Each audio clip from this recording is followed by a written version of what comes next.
Hello, hello, hello! Welcome to the vlog. This is your girl DIY Adventures. Enjoy!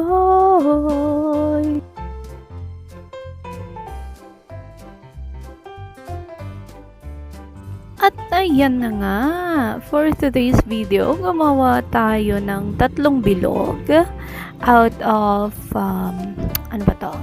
Out of carton. Yan.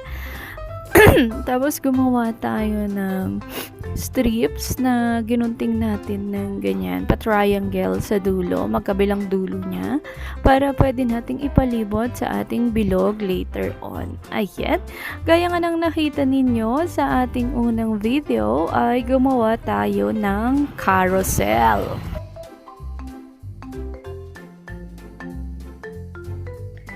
Ayan, so kailangan lang nating i-ensure na tama ang size ng ating pang border later on para swak na swak ang size ng ating base ng carousel. Ayan. Oh my god, na-miss ko tong mag voice over na to. Lately kasi super busy tayo. Ayan na nga. Since nung nag-open tayo ng bagong store, or hindi pala, nag-open tayo ng business, naging busy ang inyong lingkod. At yun, kahit na wala naman tayong masyadong ganap dito sa store, I mean, yung bang nakaupo tayo dito, nag-aantay ng customer, ayun, ang hirap mag-content or mag-voice over. Kasi nga, syempre, pasulpot-sulpot ang customer, and nasa gilid tayo ng kalsada. Ang daming dumadaan ng mga sasakyan, gano'n. Tsaka yung ingay ng mga taong dumadaan, gano'n. Unlike before, nakatambay lang tayo sa ating bahay, kaya malaya nating nagagawa ang mag-voice over at mag-content.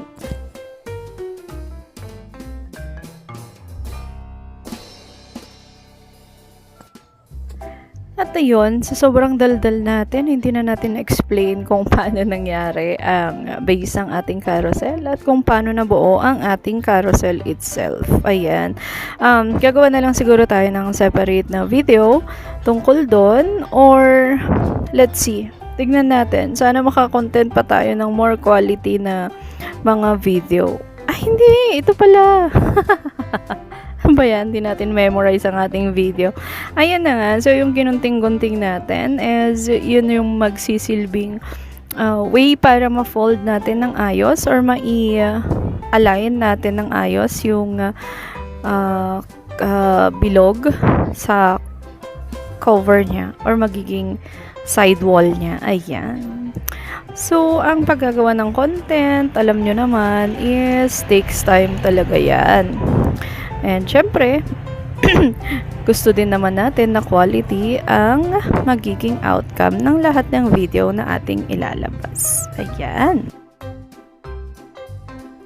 At yun nga, feeling ko nangalawang din ako sa pagko-content kasi itong art craft na to is inulit ko ng 3 beses. As Mayo Garapon, ayun nga, inulit natin siya ng 3 beses kasi hindi tayo na-satisfy or hindi tayo nagandahan sa mismong gawa natin. Kaya please bear with me.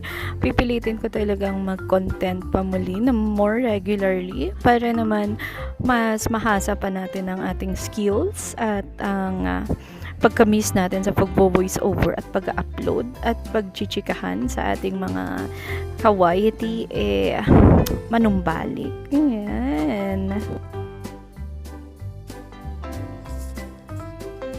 And there, gusto ko ding i-take tong opportunity na to na magpasalamat sa mga taong andyan pa din kahit na higit 1 buwan na din yata na wala tayong upload. Ayan. Na-appreciate ko po ang presence ninyo. And yan, ang tawag nito, huwag kayong mag-alala at ako'y pasilip-silip din naman sa inyong mga YT kahit na hindi ako visible or hindi ako masyadong nagko-comment. Ayan, ang aking mga thumbs up at share ay sigurado namang na ibabahagi ko sa inyo. Yan. Ayoko kasing mag-comment or sa mga live, ayoko na lang din magpapansin. Yan. Kasi may i-stuck na naman ako. Alam nyo naman tayo, pag umupo tayo sa isang or pag tawag ba na ito? Pag tumambay tayo sa isang live, ayan. Ang hirap-hirap na mag-exit, ayan. So, ang ginagawa ko, tatambayan ko na lang, magtatamsak, ganon.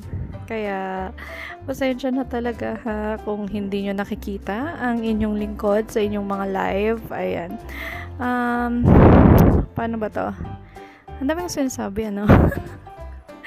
Basta yun, maraming salamat pa din po sa inyong patuloy na pagsuporta. Ayan. Nag-iipon po ako ng mga art projects natin, art craft natin, para may mga patuloy na upload tayo sa mga susunod na araw.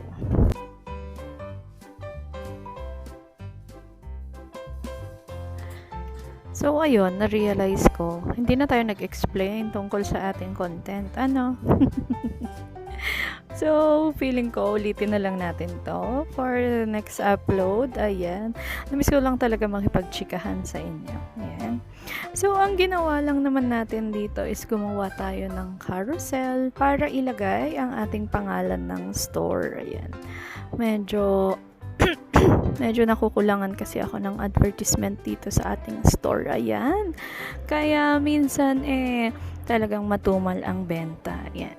Kung may mga suggestions kayo, mga ka-DIY, ayan. Kung may mga suggestions kayo na pwede nating idagdag dito sa ating store, ayan. Feel free to suggest, ayan. Kasi medyo nauubusan na tayo ng paninda and hindi pa tayo nakakabawas ng utang. Though, kay hubby lang naman tayo nakautang kasi siya naman nag-provide ng ating puhunan.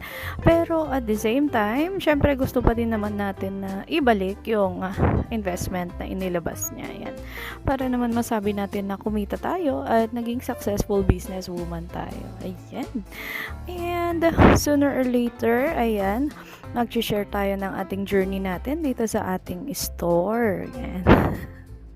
Alatabang paus tayo. Ayan, pasensya na po. Kasi lahat ng ating binibenta dito ay tinitikman po ng inyong host. Para pag nagtanong ng feedback ang ating mga customer or ang ating customer nga. Ang ating mga customer, may feedback naman tayong ibibigay. Ayan. Natutunan ko kasi lately, ngayon na nagbebenta tayo, mostly ng mga customer magtatanong talaga sa tindera kung ano ang lasa ng ganito, kung alin ang mas masarap, at kung ano ang mas prefer mo as a tindera. Ayan. So, syempre, hindi lang natin ibebenta, o hindi lang natin kailangan ibenta ang ating product. Kailangan din naman, syempre, magbigay tayo ng honest opinion sa ating mga customers. Ayan. So, sa mga hindi updated, tayo po ay may Kmart dito or Korean Mart dito sa ating city. Ayan. Barangay pala. Meron tayong Korean Mart store dito sa ating barangay. Ayan. So, mostly ng mga paninda ko dito tinikman ko talaga. Ang hindi ko lang kayang i-push through ay yung tikman ang lahat ng flavor ng ating samyang. Kasi hindi talaga kaya ng dila ko. Ang anghang din, hindi ko talaga kaya. So, ayun. So, ang review na lang na sinasabi ko is based na lang kung anin ang mabenta. So far, dito sa ating store, yung samyang na carbonara ang mabenta. And yun, may mga returning customer naman na tayo. And tatanong tayo ng feedback nila. Para pag may nagtanong, may i-feedback din ako sa ibang customer. Ayan. Mabenta din po pala ang ating kimchi. Ayan. So, there you have it mga ka-DIY. Yan ang ating art craft for today's video. Pagpasensyahan nyo na din po yung quality ng ating voice over ngayon kasi mahangin. Ang hangin ng naririnig ko yung every hinga. Ayan. Well, anyways, maraming salamat sa patuloy na pagsuporta sa inyong ka-DIY. Ayan. God bless sa lahat. And this is your DIY girl signing off. Mwah!